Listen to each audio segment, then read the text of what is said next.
बिस्मिल्लाहिर्रहमानिर्रहीम, अस्सलाम वालेकुम। आप देख रहे हैं प्रोग्राम द इवनिंग सेशन। मैं हूं आलिया शबीर। मुल्क में एक और बड़ी खबर जिसने हालात का रुख नए तरीके से मोड़ दिया और वो ये था कि एमकेएम के कायद की जानिब से जिस तरह से मुल्क के खिलाफ अल्फाज यूज़ किए गए, ना सिर्फ अल्फाज यूज़ किए गए बल्कि 2 मीडिया हाउसेस के ऊपर भी हमला किया गया। और इस हमले की सूरत में जो फ़िज़ा बनी और उसमें ये एक मोमेंटम और फ़िज़ा पहली दफ़ा हमें लग रही थी कि तमाम मीडिया, सियासतदान, अवाम इस बात पर मुत्तफिक थे कि मुल्क के खिलाफ और मुल्क में इंतशार की किसी सूरत को काबिल कबूल ना है और ना कबूल किया जाएगा और इसके खिलाफ भरपूर एक्शन लेना चाहिए। इसी सपोर्ट की वजह से हमने देखा है कि इदारे भी हरकत में आए और भरपूर एक्शन किया गया और एक्शन करते हुए मुख्तलिफ मुत्तहिदा के जो दफ्तर थे उनको भी सील किया गया और एमकेएम के सीनियर रहनुमाओं को भी गिरफ्तार किया गया। लेकिन इन हालात ने एकदम से पासा पलटा जब फारूक सत्तार साहब ने प्रेस कॉन्फ्रेंस की और प्रेस कॉन्फ्रेंस में ऐसी प्रेस कॉन्फ्रेंस की जो मुत्तहिदा के कायद ने आग लगाई थी और उस आग को उन्होंने इस तरह से समेटा कि किसी को कुछ समझ में नहीं आया कि आखिर ये हो क्या रहा है। अब जो हालात पैदा हुए मुत्तहिदा कौमी मूवमेंट के हवाले से, अब इनका मुस्तकबिल क्या होगा, इस जो हालात पैदा किए गए इनके मकासद क्या थे। हमें एक खबर मिली, हमने उसमें से हाइप क्रिएट की, हमने कहा कि नहीं ऐसा नहीं होना चाहिए, मुजम्मत की, लेकिन इसके जो पसे पर्दा हकायक थे वो क्या थे और अगराज़ो मकासद क्या थे इन हालात को पैदा करने के लिए। और सबसे पहली बात यह है कि रियासत ने इसके ऊपर जो एक्शन किया क्या वो बिल्कुल सही तौर पर है या नहीं है। रियासत ने एक्शन किया लेकिन आइन की जो हम देखते हैं कि सबसे सुप्रीम है इदारा है वो है पार्लियामेंट। पार्लियामेंट खामोश क्यों है? आइन जो कि आइन का तहफ़्फ़ुज़ पार्लियामेंट ने सबसे ज़्यादा करना होता है, लेकिन वो इस वक्त खामोश है क्योंकि इन्हीं आइन एक शिकनी की गई है और कुछ हालात जो आइन के हवाले से सवाल उठे हैं इनके हवाले से पार्लियामेंट क्या अपना कोई किरदार अदा कर सकती है। मुस्तकबिल में एमकेएम के हवाले से हालात कोई तब्दील हो जाएंगे या नहीं। एक खबर यह भी है कि मुत्तहिदा कौमी मूवमेंट पर पाकिस्तान में पाबंदी के बारे में सोचा जा रहा है, लेकिन जो हालात इस किस्म के तजब्ज़ब का शिकार हो गए हैं, एक तरफ तो सियासी तौर पर हैं, एक तरफ तो अवाम का मैंडेट है और दूसरी तरफ वो क्रिमिनल एलिमेंट है। इन हालात में रियासत पाकिस्तान क्या कर सकती है और कहां कहां अपना मुकदमा लड़ सकती है, इसी पर बात करेंगे आज के सेशन में। मुझे गेस्ट जो ज्वाइन करें उनका मैं आपसे तारुफ करवाऊं। हमारे साथ हैं ब्रिगेडियर गजनफर साहब, डिफेंस एनालिस्ट हैं। बहुत बहुत शुक्रिया ब्रिगेडियर साहब ज्वाइन करने के लिए। आमिर गौरी साहब ने हमें ज्वाइन किया है, सीनियर सहाफ़ी हैं और इंटरनेशनल अफेयर्स के एक्सपर्ट हैं और ख़ासकर एमकेएम के जो हालात हैं और उसमें जो तब्दीलियाँ आती हैं उसके हवाले से काफ़ी इसके ऊपर नज़र रखते हैं। बहुत बहुत शुक्रिया आमिर साहब आपका भी ज्वाइन करने के लिए। सबसे पहले आमिर साहब मैं आपसे ये जानना चाहूँगी कि इस वक्त के जो कुछ भी हुआ, ये सारा जो भी एक सिचुएशन क्रिएट की गई, हमने हाइप क्रिएट की, हमने सवाल उठाए, सवालों के जवाब मिले नहीं मिले, लेकिन इसके पसे पर्दा क्या था जो मुत्तहिदा के कायद अचीव करना चाहते थे और उन्होंने क्या अचीव कर लिया जो वो करना चाहते थे? हो सकता है आपके देखने वाले जो है मेरे साथ इत्तफाक ना करें, लेकिन मेरा ख्याल है कि अल्ताफ़ हुसैन जो चीज़ अचीव करना चाहते थे उसकी एक इंटरनल डायनामिक है और एक एक्सटर्नल।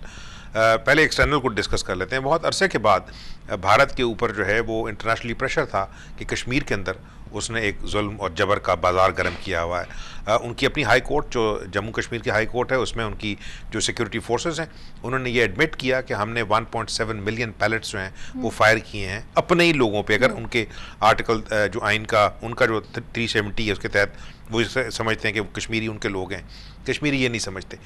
लेकिन बड़े अरसे के बाद इस तरह हुआ कि हालांकि बहुत कमज़ोर सी इंटरनेशनल कोशिश कि बैन की मून जो हैं जो यूनाइटेड नेशन के सेक्रेटरी जनरल, उन्होंने एक लेटर लिखा नवाज शरीफ के लिखे हुए ख़त के जवाब में जिसमें उन्होंने इंडिया को तो ब्लेम नहीं किया, लेकिन उन्होंने कहा जो लॉस ऑफ लाइफ है कश्मीरीज़ का उस पर वो उसकी मजम्मत करते हैं और जो पाकिस्तान की कोशिशें हैं कश्मीर उठाने के लिए उसकी वो तारीफ़ करते हैं। उसके बाद OIC का एक डेलीगेशन आया, उन्होंने भारत को कंडेम किया। ये छोटी चीज़ें हैं, भारत इससे नहीं डरता। भारत जिस चीज़ से डरता है वो ये कि इंटरनेशनली जो इंटरनेशनल मीडिया है उसके अंदर उसका जो सो कॉल्ड डेमोक्रेटिक फेस है वो काला हो जाए, और वो हो रहा था। स्काई टेलीविजन, CNN, BBC, दुनिया के चैनल्स ने पहली दफ़ा दिखाना शुरू किया कि भारत क्या कर रहा है, वो जमहूरियत है या नहीं है अपने मुल्क के अंदर। ये चीज़ें एक के बाद एक वो शख्स जिसके ऊपर इल्ज़ाम है कि ये भारत के साथ कनेक्शन है इसके, फॉर्मर जो अफगान प्रेसिडेंट हामिद करज़ाई, जो स्विट्ज़रलैंड में बैठे हुए बुख्ती साहब के साहबजादे हैं, बरामदा बुख्ती, और उसके बाद अल्ताफ़ हुसैन, इन्होंने ये जो सारा गंद उठाया है पाकिस्तान के ख़िलाफ़ सोशल मीडिया पे और मीडिया पे, उसके ज़रिए कश्मीर जो है वो ऑफ स्क्रीन है इस वक्त इंटरनेशनल मीडिया में। उन्होंने कहा कि जनाब कुछ नहीं हो रहा वहाँ पे, ठीक है ना, वो उसको संभाल लेगा, एटलीस्ट भारत को वो रिप्रीव मिल गई। ये अगर आप भारत के जो अपने वो मीडिया सोर्सेज जो अखबारात नहीं हैं, जो गवर्नमेंट की लाइन टोनी करते हैं, उनको पढ़े तो उसमें बताया जाएगा कि जो उनकी जो टॉप जो सिक्योरिटी एजेंसीज़ के हेड्स हैं, जिसमें उनके national security adviser Ajit Doval वगैरह शामिल हैं, इन्होंने बैठ के सोचा था कि जनाब हमारे लिए जो परेशानी है इसको किस तरह से, तो तमाम लोग जिन पे इल्ज़ाम नहीं है, MQM के ऊपर इल्ज़ाम जो है वो खुद साबित उनके अपने लोगों ने माना है इंग्लैंड में जो उनके केसेस चल रहे हैं कि हम रॉ से पैसे लेते रहे। तो डेफिनेटली उन्होंने कहा होगा कि जनाब आप हमारे एजेंट हैं, ये तरह थोड़ा सा काम करके दिखाएं। नंबर एक, ये उसकी एक्सटर्नल डायनामिक है, डेंजरस पाकिस्तान के लिए। दूसरी इंटरनल है, इस वजह से कि देखें आपने कोशिश की है इस मुल्क के अंदर अल्ताफ़ हुसैन को गैग करने की, बंद करने की।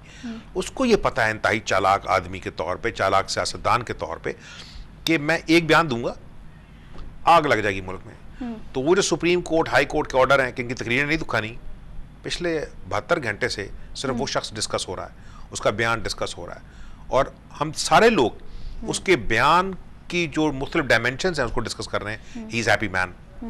अगले दिन उसने कानून, किसी किस्म की कानूनी चाराजोई, मुझे नहीं पता कि चौधरी निसार करेंगे या नहीं करेंगे, मेरा ख्याल है कि नहीं करेंगे। लेकिन चौधरी निसार साहब ने कहा है कि बरतानिया में करेंगे, शवाहिद भी हैं उनके आलिया एक टेलीफोन उठा के वो हमें बता ही दें कि किससे बात की है उन्होंने, ठीक है ना। अगर तो उसने किसी मतलब मामे चामे गमे से फ़ोन करके पूछा कि भाईजान ये बात करें इस आदमी को, उन्होंने सुन लिया, उन्होंने जी थैंक यू वेरी मच, सुन लेते हैं।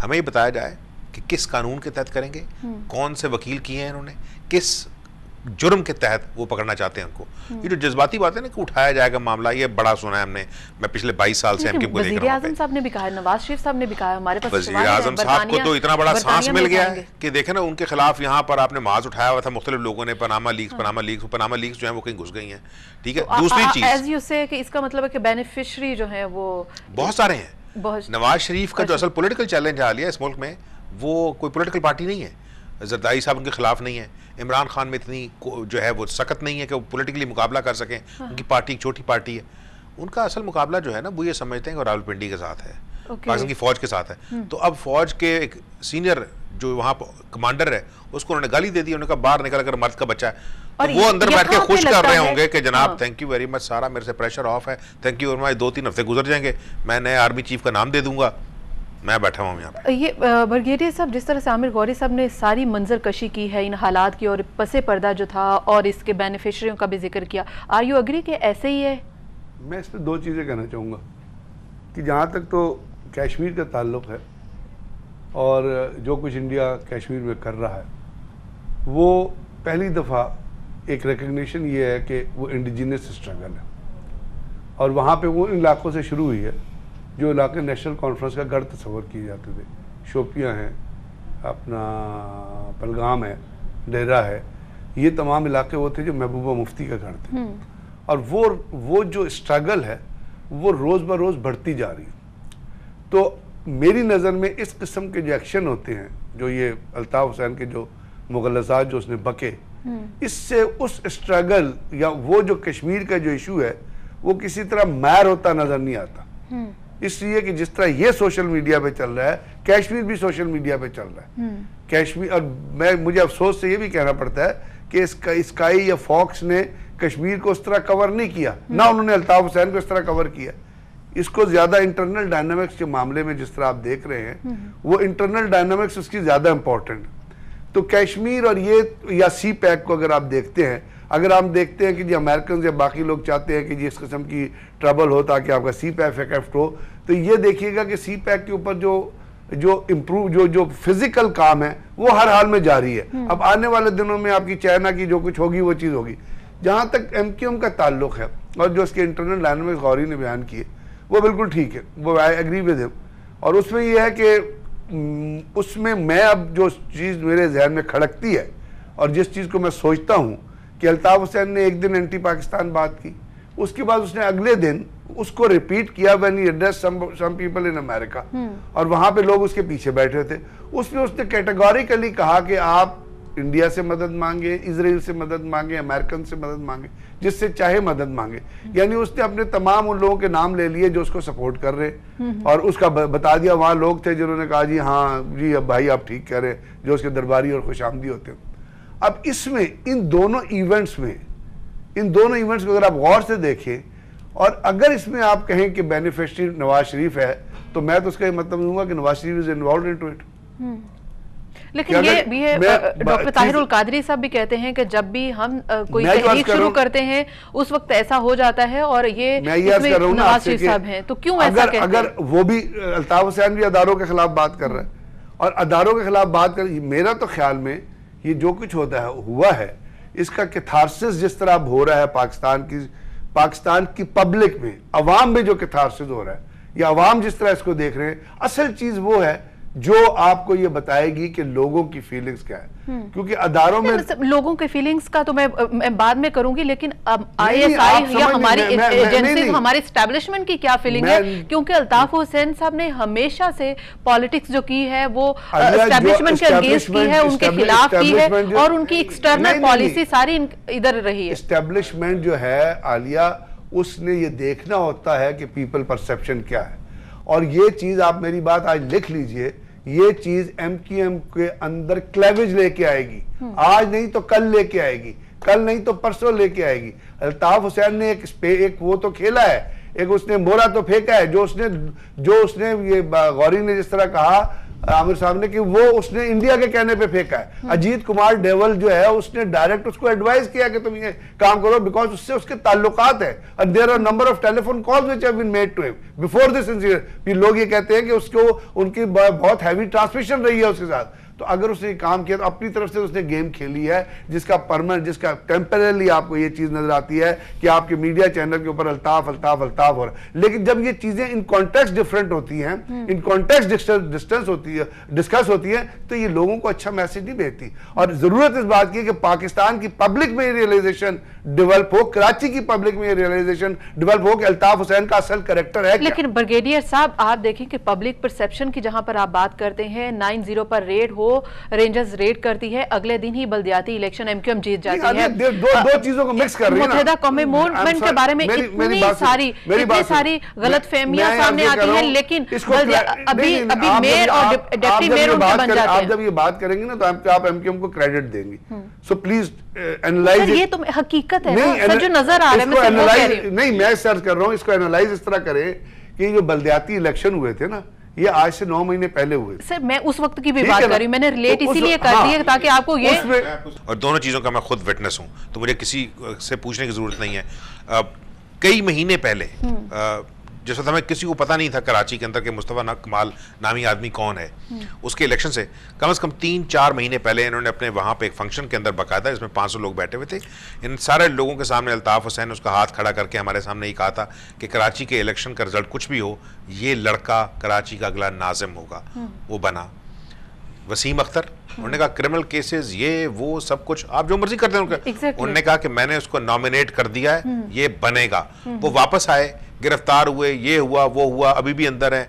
अब लेकिन इसके बावजूद भी तो अब आपकी वो जो बात है, मैं कहता हूँ जब भी इनके खिलाफ स्टेट एक्शन होता है ये ज्यादा उभर के आते हैं, और वो उस चीज की गवाही है कि कराची जो है वो पाकिस्तान की जो एस्टैब्लिश्ड पॉलिटिकल फोर्सेस हैं उन्होंने अबेंडन कर दिया। उनका कोई इंटरेस्ट नहीं है उस शहर में जो इस शहर के लिए एक इकोनॉमिक, जो आप समझिए जो गढ़ है, पिवट है, और पाकिस्तान की 10% आबादी है, पढ़ी लिखी आबादी है। चलिए मैं दूसरी पॉलिटिकल पार्टी के ऊपर आऊंगी आमिर गौरी साहब, लेकिन मेरा क्वेश्चन ये होगा कि फारूक सत्तार साहब कह रहे थे कि वो अपने फैसलों से साबित करेंगे कि अब उन्होंने मुत्तहिदा के कायद के साथ अब उनका कोई ताल्लुक नहीं है, तो ये फैसला इस वक्त इनको नहीं करना चाहिए था। वसीम अख्तर जो जेल में थे ये प्रूव करते कि अगर एजेंसीज या इदारे ये कह रहे हैं कि वसीम अख्तर के ऊपर कोई एलिगेशन है तो आप उसको मेयरशिप से हटा लिया जाए और उसके बाद कोई नया मेयर नामजद करे। ऐसा होना नहीं चाहिए था, और फैसलों में तब्दीली ऐसी सूरत में नजर आती और कुछ वो फैसले ऐसे करते हुए दिखाई देने चाहिए थे। नहीं हुआ, उसके पीछे क्या वजह हो सकती है, बात होगी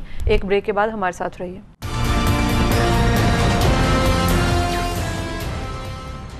वेलकम बैक नाज़रीन। प्रोग्राम में एक बार फिर से खुश आमदीद। बात हो रही है कि अब फ़ारूक सत्तार साहब ने ये दावा किया था कि वो अपने फ़ैसलों से बताएंगे कि अब अल्ताफ़ हुसैन साहब के साथ उनके क्या ताल्लुकात हैं या इजहार लाताल्लुकी जो है वो हकीकत में है, वो फ़ैसले बोलेंगे। तो मेरा ये ख्याल था कि जितने भी पहले फ़ैसले किए गए थे अब वो उनके ऊपर रिविज़िट करेंगे, just like Wasim Akhtar case. तो आमिर साहब, आप नहीं समझते कि वसीम अख्तर साहब को पहले MQM राब्ता कमेटी लंदन और पाकिस्तान ने मिलकर ये फैसला किया मेयरशिप दी जाएगी, लेकिन जैसे ही उनको जाहिर बात है कि इदारों की तहवील में है वो, और उसके बाद उनको वैसे ही अब वो जेल में बैठकर और वो अब इस तरह से पुलिस स्टेशंस में रेंजर्स की तहवील में बैठकर कराची के लोगों का फैसला करेंगे। और फारूक सत्तार साहब की वो स्टेटमेंट कहाँ स्टैंड करती है जिसमें वो कहते थे कि वो फैसलों से बताएंगे कि उन्होंने इजहार लाताल्लुकी किया या नहीं। आलिया देखें, जो भी शख्स पाकिस्तान में ये समझता है कि राब्ता कमेटी की कोई हैसियत है, तो मेरा ख्याल है उसे जाग जाना चाहिए, ठंडे पानी से नहाना चाहिए उन्हें, ताकि उनकी जो है ना थोड़ा सा दिमाग काम करना शुरू करे। This party is run by one man and I have seen it. मैंने राब्ता कमेटी को बैठे हुए देखा है। और जब अब आजकल तो अल्ताफ़ हुसैन साहब अपने हेड ऑफिस में नहीं आते, वो स्काइप के ज़रिए तकरीर करते हैं वहाँ पे। पिछली दफ़ा जब ये सारी बातें हो रही थी तो वसीम अख्तर जो है वो उठ के सिर्फ टॉयलेट में गए थे, आई वाज देयर। तो अल्ताफ़ हुसैन ने वहाँ पूछा कि मैं बोल रहा हूँ और ये शख्स उठ के चला गया है, तो फारूक सत्तार साहब ने कहा कि नहीं भाई, वो ज़रा टॉयलेट तक गए हैं, अभी आ रहे हैं वापस, ये राब्ता कमेटी है, मुझे चैलेंज कर लें। मतलब मसला ये चीज़ें वो कहेंगे जी प्रूव करके दिखाएं, आई वाज देयर। मैंने वसीम अख्तर साहब का इंटरव्यू करना था। सवाल ये है कि अल्फाज की बड़ी हुर्मत होती है। ये जो प्रेस कॉन्फ्रेंस की है, पहले तो अगर फ़र्ज़ किया रेंजर्स ने इनको उठाना था, हमें और बड़ा केयरफुल होना पड़ेगा। उनको गिरफ्तार नहीं किया गया था, ही वाज टेकन अवे, हिरासत में लिया गया था। So that means he was taken into custody, he was not arrested. इसी वजह से उनको सुबह छोड़ दिया गया। जो लोग जा रहे हैं, एक बंदे को धक्के दिए जा रहे हैं कि ओए ड्रामे ना कर। अगर आपने जिस तरह से कहा रेंजर्स ने स्टडी में लिया, मुझे आमिर साहब एक के ऊपर अपना एनालिसिस, एक चीज पे कहूंगा आपको, आपने इसका एक एंगल, मैं सिर्फ बाद में मुकम्मल कर लूं, फिर चीज को मुकम्मल करने के लिए, इसी आप ही की चीज को कस्टडी को बयान करने के लिए, there were threat on some people's life, there were threat on some people's life, there was also a threat के अपने बंदों को मारा जाता है। That's why they were arrested by the protected custody. उनको इसलिए लेके गए थे कि वहां से हटा लिया जाए। मैं आपसे ये जो कह रहा हूँ, ये अथॉरिटी पे कह रहा हूँ, आप इस वजह से कि अगर फर्ज किया, लेट्स से, मैं नहीं कहता कि मुझे इंफॉर्मेशन साइड, लेकिन हम एक सिनारियो डेवलप कर रहे हैं कि लेट्स से इस तरह की हीटेड सारी इंफॉर्मेशन के अंदर फारूक सत्तार जो कि पुराने साथी हैं, 87 में ही created a record by becoming a mayor, youngest mayor Madison उन्होंने 86 में किया था। अगर फर्ज किया कि कुछ उनके साथ कुछ हो जाता तो फौरी तौर पे ये शहर को आग लग जाती। ठीक है, इनके जो सपोर्टर हैं, हमें क्या करते क्या नहीं करते, हम उसको कंट्रोल कर सकते हैं कि नहीं कर सकते, वो और बात है। लेकिन जो आपका सवाल है, देखें उन्होंने अपनी प्रेस कॉन्फ्रेंस में अगले दिन क्या कहा है कि हम जो बयानात दिए गए हैं उनसे अपने आप को अलहदा करते हैं। लेकिन लफ्ज़ उन्होंने क्या इस्तेमाल किया? कायदे तहरीक, अल्ताफ भाई।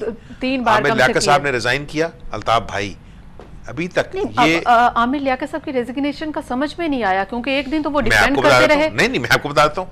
देखें, जो न्यूज़ साइकिल है ना पाकिस्तान का, उसको स्टील करना है, तो उसमें आप जो है वो साइड स्टोरीज क्रिएट करते हैं। उन्होंने कहा स्टोरी कुछ और है, पाकिस्तान को गालियां देने की स्टोरी है। इसका मतलब है आप गालियां दें पाकिस्तान को नासूर कहें, पाकिस्तान को कैंसर कहें, अगले दिन कहें हमें माफ कर दें, हम इनके साथ नहीं खड़े हो सकते। 3 दिनों के बाद उन्होंने कहा नहीं, उन्होंने माफी मांग ली है। ये ऐसा ड्रामा है। पाकिस्तान के जो लीडर्स हैं, they will actually have to think, और स्पेशली उस पार्टी को जो ये क्लेम करती है कि कश्मीर में उसकी हुकूमत है, गिलगित बल्तिस्तान में उसकी हुकूमत है, पंजाब में उसकी हुकूमत है, सेंटर में उसकी हुकूमत है, बलूचिस्तान पे उसकी हुकूमत है। इसका मतलब है 80% के ऊपर वो पार्टी रूल कर रही है इन पेपर, जो ये क्लेम करती है कि वो कायद आज़म की पार्टी के जानशीन है। एग्जैक्टली। लेकिन दूसरी तरफ जो फैक्टर है वो ये है अवामी मैंडेट, ये एक फैक्टर है जो कि MQM को बलोच लोग जो हैं, बलोच लोग अगर पाकिस्तान का झंडा जला दें तो वो मतलब उनको उठा लिया जाए, उनको मार दिया जाए।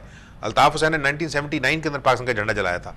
ये पहली दफा नहीं उनको गालियां दी हैं, हर थोड़े अरसे के बाद वो गालियां देते हैं। ऐसा कुछ, ऐसी बहुत से अल्फाज कहे, एक से ज्यादा दफा उनकी अब ये रूटीन है। और उसके बाद उनको पता है कि पाकिस्तान जो है वो फौरी तौर पे किस तरह रिएक्ट करेगा। हमें रिएक्ट करना चाहिए या नहीं करना चाहिए, लेकिन जज्बाती रिएक्शन ना हो ना। हमारा एक्शन जो है वो होना चाहिए लीगल, आईनी, देखिए पाकिस्तान के आइन के अंदर ये लिखा हुआ है, एग्जैक्टली आइन में लिखा हुआ है कि अगर मुल्क के खिलाफ कोई भी इस तरह का कदम करेगा तो उसके खिलाफ आर्टिकल 6 चलेगा। लेकिन मुशर्रफ साहब के खिलाफ आर्टिकल 6 चलता है, लेकिन अल्ताफ हुसैन साहब के खिलाफ क्यों नहीं? किसी के खिलाफ नहीं चला। आर्टिकल 6 आप जैसे जानते होंगे कि वफाकी हुकूमत ने सुप्रीम कोर्ट में मूव करना है, तो क्या पार्लियामेंट में इस तरह के कोई आ सकता है कि एमक्यूएम के हवाले से, एमक्यूएम के कायद के हवाले से कि आर्टिकल 6 मूव किया जाए, मुत्तहिदा को बैन किया जाए, या जो अरकान इस सब में, इस कन्वर्सेशन में, इस स्पीच को सुन रहे थे, इंडोर्स कर रहे थे, उनको डी नोटिफाई किया जा सकता है?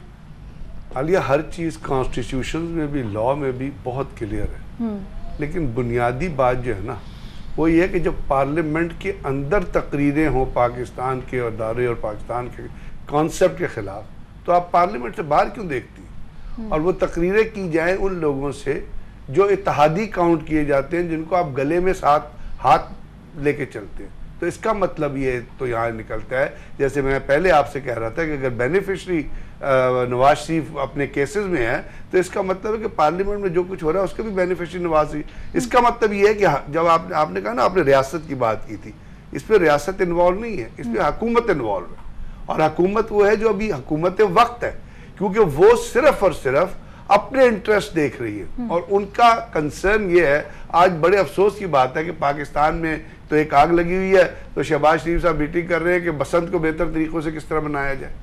मतलब आपकी मिसप्लेस्ड प्रायोरिटीज जो है, which do not commensurate with your national requirement, जो नेशनल इंटरेस्ट से जिनका मैच नहीं है। बाय द वे शहबाज शरीफ साहब तो एक सूबे के वजीर आला है, मैं आपसे एक बात कर रहा हूँ, इस तरह की और चीजें मिसाल दे सकता हूँ मैं आपको। नहीं, उनके भाई जो है उस मुल्क के वजीर आज़म तो है ना, भाई के वजीर आज़म कुछ पावर तो है, ज्यादा पावर सारी जो है वो सूबों के पास चली गई। चाइना में जब कोई चीज होती है तो कौन ले जाके करते हैं? आप ऑरेंज ट्रेन सुबह बना देते हैं बगैर फेडरल गवर्नमेंट से पूछे हुए। तो आप सिर्फ, तो बात यह है कि इस वक्त पाकिस्तान पे एक ऐसा वक्त है, जैसे मैं आपसे कह रहा हूँ ना, you have external threat also, you have internal threat is more dominant than external threat।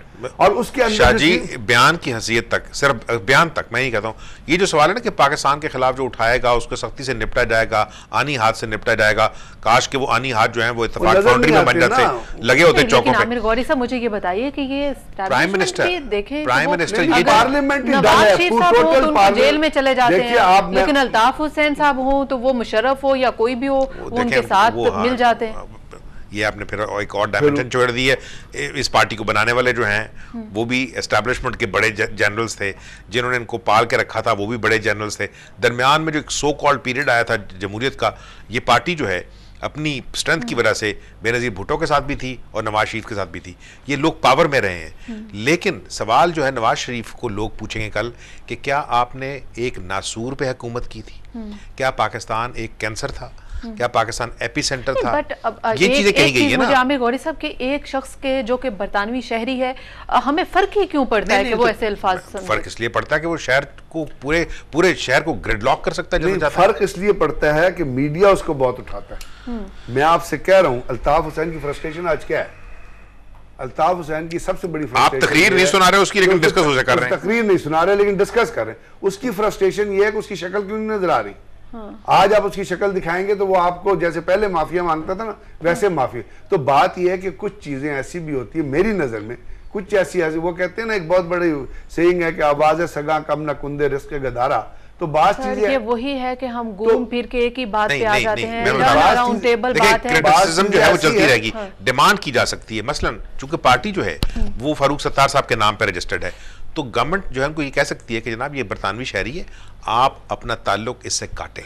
बिल्कुल। यू मतलब जिसको अंग्रेजी में कहते हैं कि you should not denounce him, you should renounce him, leave him. उन्होंने कहा कि हमारा इस शख्स से कोई ताल्लुक नहीं है। वो ये नहीं कह रहे, ना कभी कोई सदारत करे, ना कभी कोई खिताब करे, ना कोई रैली में। एक आदमी बाहर बैठा हुआ है बरतानिया के अंदर, ठीक है ना, उसका पाकिस्तान की सियासत से ताल्लुक नहीं होना चाहिए। तो उन्होंने कहा कि थैंक यू वेरी मच, जो जिस तरह भी उसको पैसे भेजते हैं वो भेजते हैं, इनका अपना एक प्राइवेट अफेयर होगा। लेकिन एमक्यूएम, देखिए ये मानना पड़ेगा कि एमक्यूएम जो है वो कराची की एक और हैदराबाद की एक स्ट्रांग पार्टी है, पार्लियामेंट में बैठी है, उसके पास मैंडेट है लोगों का।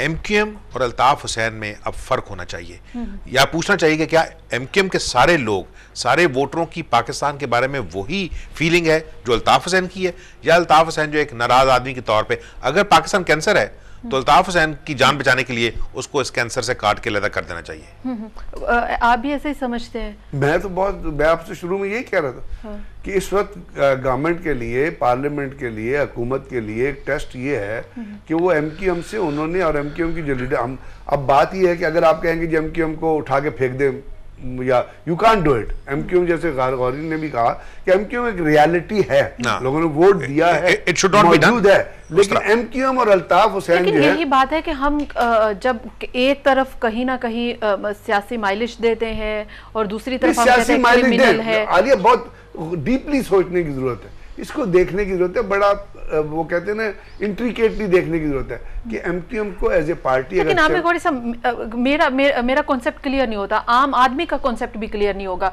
अगर एक पार्टी के सरबराह, एक पार्टी को जो लीड करते हैं, जिसको वो कायद मानते हैं, उसका पॉइंट ऑफ व्यू, उसका नजरिया जो भी है, आपको हो सकता है ब्रेक लेनी पड़े, लेकिन मैं सिर्फ कोई जो चीज बता देता हूँ।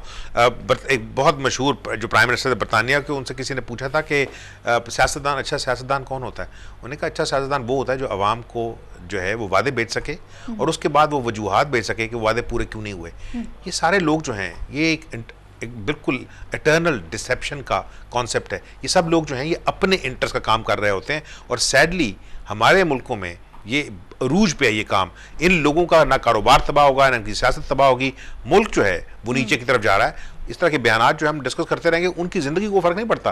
अल्ताफ हुसैन एक पॉश लाइफ गुजार रहे हैं वहां पे, उनके पास एक होंडा 50 मोटरसाइकिल थी, मल्टी मिलियनेयर हैं वो in dollar and pound terms. उनकी जो प्रॉपर्टी है जो उनके अपने नाम पे हैं वो कई मिलियन की हैं। कोई सवाल पूछे कैसे गया है पैसा यहाँ से, मैं बता देता हूँ कि बैंक अकाउंट में पड़ा हुआ है, हमने खुद ढूंढे हैं, वहाँ जो साहबी बैठे हुए थे, ठीक है ना। तो सिर्फ नवाज शरीफ जो है वो करप्ट नहीं है, सिर्फ जरदारी करप्ट नहीं है, अगर प्रॉपर्टीज जो है उसकी ओनरशिप, तो फिर अल्ताफ हुसैन भी करप्ट है, बहुत सारे जर्नैल भी करप्ट हैं, बहुत सारे ब्यूरोक्रेट भी करप्ट हैं। लेकिन इस तरह लगता है कि करप्शन जो है इस मुल्क में कोई इशू नहीं है, और उसी वजह से इस तमाम लोग जो हैं वो पाकिस्तान को खा रहे हैं और पाकिस्तान को गाली दे रहे हैं। तो इल्जाम जो है आलिया, वो दरवाजे में पड़ा हुआ नवाज शरीफ के, because he is the prime minister. बंद होना चाहिए कि आप जिस मुल्क का खा रहे हैं उसके खिलाफ ऐसी जुबान इस्तेमाल करें। नवाज शरीफ साहब को चाहिए ना एक्शन करें। दरवाजा कब बंद होगा आप समझ, मैं जो आपसे बात कर रहा था थोड़ा सा उस पे गौर करिए। मुझे नहीं समझ आ रही ना, ये कौन करेगा। एक ब्रेक ले लूं, ब्रेक के बाद ये समझने की कोशिश करेंगे कि मुल्क के खिलाफ बोलने वालों को आखिर सजा कब होगी और आइंदा से ये दरवाजा कब बंद होगा कि कोई भी ये जुर्रत ना कर सके और इस तरह की सूरत हाल ना हो और ना हमें डिस्कस करने की जरूरत पेश आए। यहाँ पे वक्त हुआ एक ब्रेक का, मजीद बात होगी एक ब्रेक के बाद, हमारे साथ रहिए।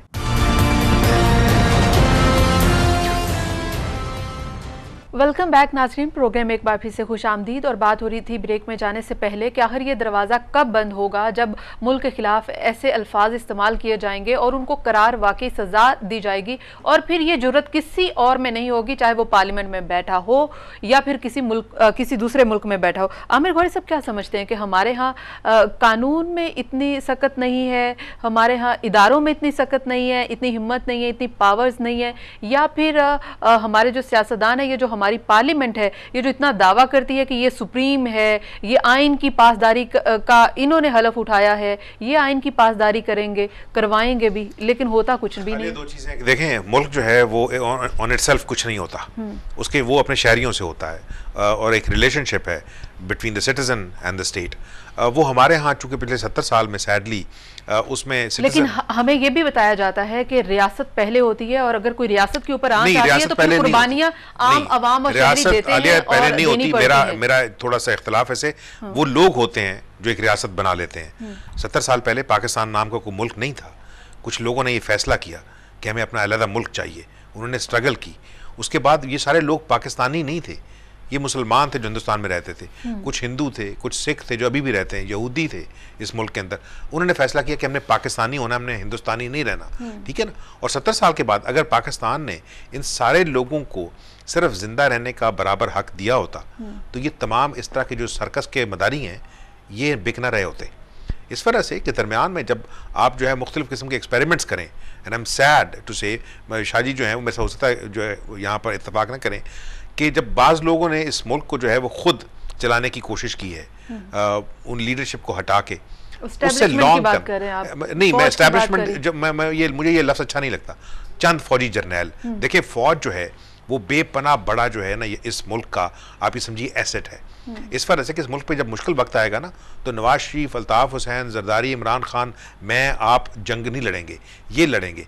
इन्होंने हल्फ लिया हुआ है अपना खून बहाने का, और जब ज़रूरत पड़ी है राइटली और रॉन्गली इन्होंने ही खून बहाया है।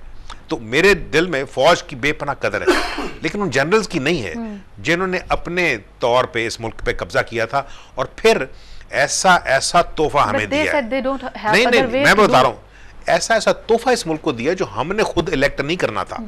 नवाज शरीफ हमने नहीं ढूंढा, ये इन्होंने ढूंढा है। जुल्फ़िकार भुट्टो जो है वो इन्होंने ढूंढा था, ये अल्ताफ़ हुसैन इन्होंने ढूंढा है। अभी इमरान खान जो है वो माने ना माने उनके घरों में जर्नैल बैठते रहे। सियासतदान जब तक वो होंगे जो देखे ना ये बड़े हो जाते हैं, फौज की बात नहीं मानते, फौज को पसंद नहीं आता, उन्होंने कहा यार हमने इनको बनाया, इनको हटाओ, उसमें अवाम कहीं नहीं है। इसी वजह से उस दिन मैं किसी सियासतदान के साथ बैठा तो उन्होंने प्रोग्राम पे कहा है कि देखें ये मुल्क जिनको कुछ नहीं देता, अल्लाह ताला ने उनको इतनी सकत दी है कि वो वेल्डर बन जाते हैं, ड्राइवर बन जाते हैं, दुबई चले जाते हैं, अल्लाह में उनका जो है कारोबार। मैं कहा कल आप भी जाएं, आपका तो ये कारोबार चमका, वो बातें कर रहे, ठीक है ना। तो जो आपका सवाल है, अगर इस मुल्क ने अपने लोगों को सब कुछ दिया होता, आज लीडर जो है सड़कें बनाना चाह रहे हैं, स्कूल या अस्पताल ही बना रहे हैं। इस शहर के अंदर जिसमें बैठे हुए हैं, आखिरी अस्पताल जो है वो 1991 में उसकी इनॉग्रेशन हुई थी। उस वक्त से लेके लाहौर की आबादी कम से कम 10-15 लाख तो और बढ़ गई होगी। यकीनन जो है ये इश्यूज हैं। बरगेटे साहब, मेरा सवाल ये था, हम दूसरी तरफ जा रहे थे, वो ये था कि हम जो आइन से गद्दारी करें, मुल्क से गद्दारी करें और ऐसे अल्फाज बोले, उसको गद्दारी के जुमरे में अगर हम लेकर आते हैं, वज़ीर आज़म साहब खुद कहते हैं, वज़ीर दाखिला खुद कहते हैं, तो उनके खिलाफ कोई ठोस कार्रवाई क्यों नहीं होती? मैं तो एक चीज़ जो चीज़ें मैं पढ़ी हैं या जो चीज़ें देखता हूँ या दुनिया की को मैं देखता हूँ, मैं उसमें एक चीज़ बड़ी कैटेगोरिकल देखता हूँ और आपसे वो कहूँगा, क्योंकि जिस तरह आमिर ने एक तारीख़ के हिसाब से कहा कि जो कौमें होती हैं वो तारीख़ की ग़ुलाम नहीं होती, वो एवोल्यूट करती हैं, process of evolution after catharsis वो चलता रहता है। तारीख़ मुख्तलिफ होती है, मतलब चंगेज़ खान ने अगर लोगों को मारा तो ज़रूरी नहीं कि हम अगले वाले यही कहेंगे क्योंकि उसने मारा था तो हम भी मारेंगे। इसी तो जो चीज़ें तारीख़ में हैं वो एक अगर आपके पास डायनामिक एंड डिलीवरस लीडरशिप हो तो वो तारीख जो है वो तारीख बन के रह जाती है। आप देखिए सेकेंड वर्ल्ड वॉर के बाद क्या हुआ था, दुनिया तबाह हो गई थी, तो क्या लोग हम जर्मनी ने कहा कि जी हम तो हो चुके तबाह हो गए तो हम नहीं तरक्की करेंगे, लेकिन वो मेन लैंड यूरोप बन गया। अब बात यह कि हमारे यहाँ जो चीज़ें हुई उसके बाद तरक्की क्यों नहीं हुई, या उसके बाद वो चीज़ें क्यों नहीं हुई जो होनी चाहिए थी। वो इसलिए नहीं हुई कि हम उस हसार से नहीं बाहर आए या हम उस काबिल नहीं थे, जिन्होंने भी जिसको चुना था वो 2-2 टेन्योर गुजार के भी अभी इस काबिल नहीं है कि वो अपने फैसले जो है वो मुस्तकबिल को देख के ले सके। फीलिंग है इस बयान पे और इस बयान के इशू करने वाले पे, क्या हुकूमत की भी वही फीलिंग मैं यही आपसे नंबर एक, और अगर है तो उस लीडर ने क्या करना है? मैं यही तो मेरी यही हुकूमत करेगी ना, हम तो नहीं कर सकते। मेरे शुरू से थीसिस ही है, जो आपसे मैं बात कह रही थी ना, तो मैं आपको यही कह रहा था। मैं कहता क्या लीडरशिप जो आज बैठी हुई है इस्लामाबाद में वो ये सोच रही है जो मैं और आप सोच रहे हैं? तो आई एम सॉरी टू से कि जब पार्लियामेंट के अंदर ऐसी तकरीर हो जाए और उसको एक्सपंज ना किया जाए पार्लियामेंट की रिकॉर्ड से, तो लीडरशिप वो नहीं सोच रही जो आप और मैं सोचते हैं, वो अपना फायदा सोच रही है। अच्छा इससे मुझे ये बेनिफिट मिल गया, इससे यानी एपीएस का वाकया हुआ तो उसमें गवर्नमेंट को जो है आगे ऑल पार्टीज कॉन्फ्रेंस हो गई, लोग बहुत सारी चीजें भूल गए। अगर हम उसको इस चैलेंज के तौर पे लेते तो हम आज मीटिंग ना कर रहे होते कि नेशनल एक्शन प्लान के इतने पॉइंट पे अमल दरामद नहीं हुआ। विदिन एक साल लोगों ने डिस्कस करना शुरू कर दिया कि जी फौजियों के बच्चे मरे थे इसलिए बन गया तो नेशनल एक्शन प्रोग्राम। अब बात इसका मतलब है इस कौम के बच्चे हमारे बच्चे नहीं, मतलब इस नहीं बात, उसमें एक बहुत बड़ा पॉइंट है। पॉइंट ये है कि आपने एक नेशनल एक्शन प्लान बनाया, आज आलिया दुख की बात है कि आपने 2 साल बाद उसके ऊपर एक और कमेटी बना दी and you are discussing and prime minister is saying himself कि नेशनल एक्शन प्लान की बात शिकों पे अमल नहीं हुआ। So this is what the test of the leadership and this is what the correct indication of the strength of the leadership. लेकिन मैं आपको आपकी यू हैव अ नहीं, ना तो 3 मिनट्स में मैं आपको बता देता हूं गवर्नमेंट क्या कर सकती है, ना हमारी सियासत मैं वहीं रहता हूं में जा रही है, ना हमारी गवर्नमेंट दुरुस्त सिमत में जा रही है, तो हम जा लीडरों की सियासत सही सिमत में जा रही है उनके लिए, लेकिन जो हुकूमत कर सकती है पाकिस्तान के लिए नहीं, पाकिस्तान के लिए डेट्रीमेंटल है। आज वो फैसले नहीं हो रहे जो मेरे और आपके मुस्तकबिल के लिए जरूरी है। आमिर साहब आप कहते हैं कि फिर वो कोई कुछ चंद जर्नल आ जाते हैं, फिर वो इसीलिए आते हैं। यही वजह है, मैं आपसे यही अर्ज कर रहा था। अगर तो देखें, अगर तो उनके आने से मामला ठीक होते हों तो मेरी तरफ से सारी जिंदगी बैठे रहे, अवाम से वो ले लें ओपिनियन। पाकिस्तान जो है वो 4 मुख्तलिफ इस वक्त जो है, जो आप ये समझिए, बाज़ लोग कहते हैं कि पाकिस्तान, बाहर बैठे हुए जो लोग हैं वो कहते हैं पाकिस्तान जो है वो 4 डिफरेंट मुल्क हैं, हम एक दूसरे की ज़बान नहीं जानते, हमारी पॉलिटिक्स डिफरेंट है, हमारे इश्यूज़ डिफरेंट हैं, और हम जो चीज़ अटेन करना चाहते हैं वो डिफरेंट है। लेकिन इस केस में गवर्नमेंट जो है वो कुछ कर सकती है पहली दफ़ा, इस वजह से कि इस दफ़ा उस शख्स ने बाकायदा नाम लिए। पहले ये होता था कि वो इंसाइटमेंट टू वायलेंस था, उन्होंने कहा जी 3 तलवार पे ये कर देंगे वो कर देंगे। इस दफ़ा उन्होंने नाम लिए हैं और बाकायदा सॉरी। लेकिन इसके ब्रिगेडियर साहब, मैं आपकी तरफ आती हूँ आमिर साहब, अभी ब्रिगेडियर साहब ये बात थी कि फर्स्ट टाइम ऐसा हुआ होगा कि जब ये मुत्तहिदा के हवाले से इशू रेज हुआ, पूरा मीडिया, अदरवाइज ये होता था कि मीडिया के कुछ लोग होते थे कहीं ना कहीं वो सपोर्टिंग कमेंट्स जा रहे होते थे, एनालिसिस जा रहा होता था, किसी सूरत में होता था कि एक पार्टी एमक्यूएम के साथ खड़ी होती थी, जिस तरह से ऑपरेशन की सूरत में देखा पीपल्स पार्टी एमक्यूएम के साथ खड़ी थी। तो इसी तरह से ये फर्स्ट टाइम हुआ था कि एमक्यूएम के इस सारे जो उनकी एक्शन था उसके खिलाफ सब मुत्तहिद थे। तो अगर उसी वक्त से फौरी तौर पर कोई फैसला ले लिया जाता, टाइम जो है वो कहीं स्पेस ना दी जाती, तो वो दुरुस्त नहीं था। यही तो सारा क्वेश्चन है, यही तो सारा व्यू पर, यही तो सारा एम्फेसिस है कि क्या ताकत है वो फैसला लेने की, क्या विजन है वो फैसला लेने का, क्या डिटर्मिनेशन है वो फैसला लेने की।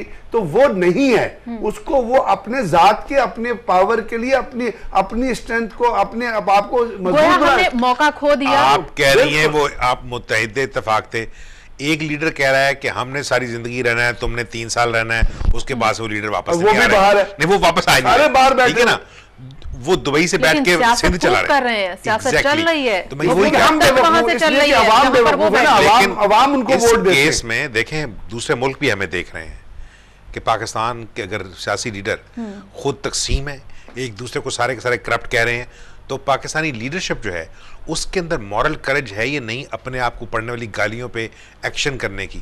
दुनिया का कोई मुल्क का कोई सियासतदान अपने मुल्क को गाली नहीं देगा, लेकिन क्या वो एक्शन लेंगे?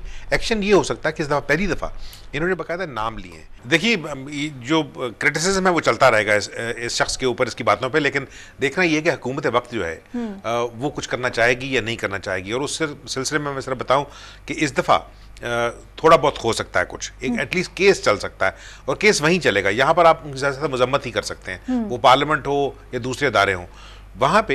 लेकिन आप सियासत को रिव्यू नहीं कर सकते, एमक्यूएम की सियासत को, ये हमारा काम नहीं है। देखें सियासत जो है उसको रिव्यू उसके वोटर करेंगे।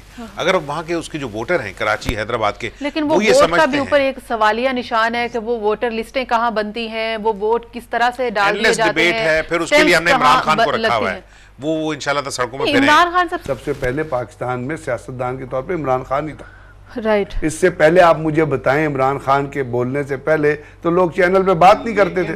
जमात इस्लामी भी खैर करती थी, जमात इस्लामी ने इतनी बोलनी नहीं की, आप गलत कह रही हैं। नहीं बिल्कुल किया है। आज जो केस लॉन्च किया है वो सबसे पहले इमरान खान ने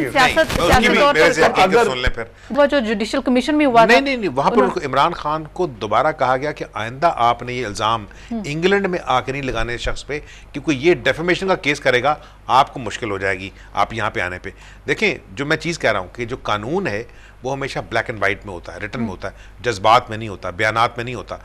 अगर आपके पास एविडेंस नहीं है किसी चीज की, और मैं ये कह रहा हूँ कि इस दफा एविडेंस है, सिर्फ प्रूव करना पड़ेगा कि ये शख्स जो कुछ कहता है, किन एविडेंस की बात करते हैं? एविडेंस तो कश्मीर के हवाले से भी हमारे पास है, हमारे पास सब कुछ है, लेकिन वो भी हम आज तक उसका भी केस नहीं लड़ सके अनफॉर्चुनेटली। तो आप क्या समझते हैं ब्रिगेडियर साहब, फिर माइनस मुत्तहिदा कौमी मूवमेंट, माइनस अल्ताफ हुसैन और कुछ -1435 कुछ इस तरह की जो है, हमें उसी प्रैक्टिस के ऊपर जाना पड़ेगा? मैं तो ये समझ रहा हूँ कि हालात तो ऐसे बनते नजर आ रहे हैं आज कि जैसे कुछ हो ही नहीं सकता, लेकिन बहुत कुछ हो सकता है मेरी नजर में, और उसको करने के लिए गवर्नमेंट का रिजॉल्व हो सकता है कि बाद हमें कुछ और नजर नहीं आता, हम ब्लैंक हो जाते हैं, या कैमरा हमारा स्टॉप हो जाता है, या फिर हम ऐसी बंद गली में जाते हैं जहां पर लाइट भी नहीं होती। बंद गली आप बंद गली में क्यों जाती हैं? इसलिए जाती हैं, आपने सोचना ये है, डिमांड जो करनी है, आप वोटर हैं, टैक्स पेयर हैं, इस मुल्क का टैक्स देते हैं, तो लीडरों से डिमांड नहीं करनी आपने लीडरशिप से डिमांड नहीं करनी? क्या लीडरशिप से डिमांड करना अनकॉन्स्टिट्यूशनल है? तो आपने लीडर्स को ये कहना है कि आपने इस दफा कुछ करना है, पाकिस्तान के अंदर भी करना है और पाकिस्तान के बाहर भी करना है। कि जितनी यूनिटी इस दफा नजर आई थी, हाँ, तो फौरी तौर पर कोई फैसला होना चाहिए था। और हम ये कहते थे कि इस मुल्क को आप 3 election back to back full terms के ऊपर दे दें, बहुत सारा गंद साफ हो जाएगा इसमें। इस वजह से कि सिर्फ लोग वोट नहीं डालते, एक कुदरत का भी निज़ाम है। ये सारे बाबे जो है ना, अब तकरीबन 65-64 साल के, इन्होंने हमेशा नहीं बैठे रहना। अवाम को ये सोचना पड़ेगा की बात करते हैं ना। आज जो आपका इलेक्शन कमीशन, आपके 2018 के इलेक्शन उसी तरह रिग होंगे जिस तरह 2013 के इलेक्शन। ये आज आप लिख लीजिए। ये डिफीटेड है, इसलिए नहीं, मैं आपको आज बता दूं, इसलिए कि जो आपने इलेक्शन कमीशन आज बनाया है, या जो इलेक्शन कमीशन के जो मेंबर्स हैं, they all are hand picked, और उसके अंदर सिर्फ PMLN और PPP की नॉड है। तो अगर तो आप ये समझती हैं कि वो इतना मजबूत है कि वो चीज, तो I am sorry, I don't see that in future. और ये जो हम कहते हैं ना कि पॉपुलर पॉलिटिक्स क्या होती है, पॉपुलर पॉलिटिक्स वो होती है जो आज पाकिस्तान में करने की कोशिश की जा रही है। 25 सड़कें, 26 पुल, दो ट्रेनें, बाकी जो आपके नेशनल इश्यूज, वो इश्यूज जो आपकी सिक्योरिटी को, जो आपके फ्यूचर को इफेक्ट कर रहे हैं, उनके ऊपर कॉन्सेंट्रेशन कोई नहीं है। चाहिए ना कि वो भी उनकी बात मानने की बजाय उन पर प्रेशर डालें। नहीं, प्रेशर कितना डाल सकते हैं? ठेकेदारी ना करें, देखिए कितना ठेकेदारी ना करें, हुकूमत करें। आप कितना प्रेशर डाल सकते हैं? फिर प्रेशर डालने के बाद ऐसा नहीं है, जब फैसले मनवाने होते हैं तो फिर धरने होते हैं, 126 दिन के फैसले हो जाते हैं तो फिर धरने वापस फिर आप प्रेशर डालेंगे तो फिर वही हम उसी तारीख में चले जाएंगे कि हमने लोग धरने से नहीं होगा, टेलीफोन कॉल से होता है। मैं बता रहा हूँ, तो ये टेलीफोन कॉल का इंतजार तो होता है ना, पिंडी से जाती है। सियासतदान जो मैं बता रहा हूँ, by the way, whether we like it और नॉट, सियासतदान जो है ना वो भी आसास था। वो उन अदारों को बता रहे हैं कि देखें हम अपनी मिली भगत से आपको जो है वो तंग कर रहे हैं, ठीक है ना। नवाज शरीफ के पास जितनी सीटें थी, इनको किसी दूसरे मामे चाचे की जरूरत नहीं थी। ये अकेले हुकूमत कर सकते हैं, ये सिंपल मेजोरिटी के साथ कानून चेंज कर सकते हैं, सिर्फ आइन चेंज नहीं कर सकते हैं ना, 2/3 मेजोरिटी नहीं है। लेकिन उन्होंने कहा कि नहीं, मैंने हुकूमत ही करनी, जहां इशू हो सारों को रोटी पे बुला लें, ठीक है ना, APCs कर लें, बातें करने के माहिर हैं। और मेरी तरफ से लास्ट वर्ड ये होगा, लेकिन जब रोटी पे जरदारी साहब ने बुलाया था वो नहीं गए थे। हाँ, वो इसलिए कि उनको पता है कि मेरी रोटी ज्यादा अच्छी होती है, मतलब हमारे कुक जो है वो ज्यादा बेहतर है, और वो दूसरों की पकाई हुई रोटी 120 अपने कुक भी साथ लेकर जाते हैं जहाँ पर भी। हाँ जी, वो तो पाकिस्तान के खर्चे पे आप कुछ भी कर सकते हैं, आप पूरा इंश्योरेंस ले सकते हैं। मुझे क्लोजिंग करनी है। आपको इस केस में सब कुछ निकलता हुआ दिखाई दे रहा है, या ये बहस है आज का प्रोग्राम भी खत्म और कुछ दिनों में बहस भी खत्म? केस में से बहुत कुछ निकल सकता है, लेकिन जो लोग अरबाब इख्तियार हैं वो डिटरमिन्ड नहीं है कुछ निकालने जी। सियासी तौर पे वो नवाज शरीफ करेगा कि उसने इसमें से कुछ निकालना है, या वो एक ऐसे मुल्क के ऊपर हुकूमत करना चाहते हैं जिसको दूसरे सियासतदान बैठ के गालियां दे रहे हैं बाहर से, और वो सिर्फ उसकी मजम्मत कर सकते हैं। देन इससे ज्यादा पावर नहीं रखते कुछ करने की। बहुत बहुत शुक्रिया आप सब मेहमानों का, प्रोग्राम में तशरीफ आवरी का। नाजरीन, यहाँ का लुबे लुबाब ये है प्रोग्राम का कि आखिरकार हुकूमत को ही एक्टिव नजर आना होगा और एक्शन करना होगा, वरना ये इसी तरह से मामला चलते रहेंगे, इसी तरह से इशू रेज होते रहेंगे। नॉन इश्यूज को हमें इशू बनाकर प्रोग्राम करने पड़ेंगे। जब हुकूमत कुछ नहीं करेगी तो फिर नॉन इश्यूज जो हैं इन्हीं के ऊपर डिबेट भी होगी, प्रोग्राम भी होगा। लेकिन नवाज शरीफ साहब के ऊपर भारी जिम्मेदारी है कि मुल्क के दिफा और मुल्क के लिए ऐसे अल्फाज बोलने वालों को कंडेम नहीं करें, उनके खिलाफ भरपूर एक्शन करें। मेरे ख्याल में ताबुन किसी सूरत में ऐसा नहीं है कि कौम का उनको हासिल नहीं है, लेकिन इसके बावजूद कार्रवाई नहीं हो रही है, जो कि लम्हा फिक्रिया है। आज के इस प्रोग्राम से मुझे दीजिए इजाजत। अल्लाह हाफिज।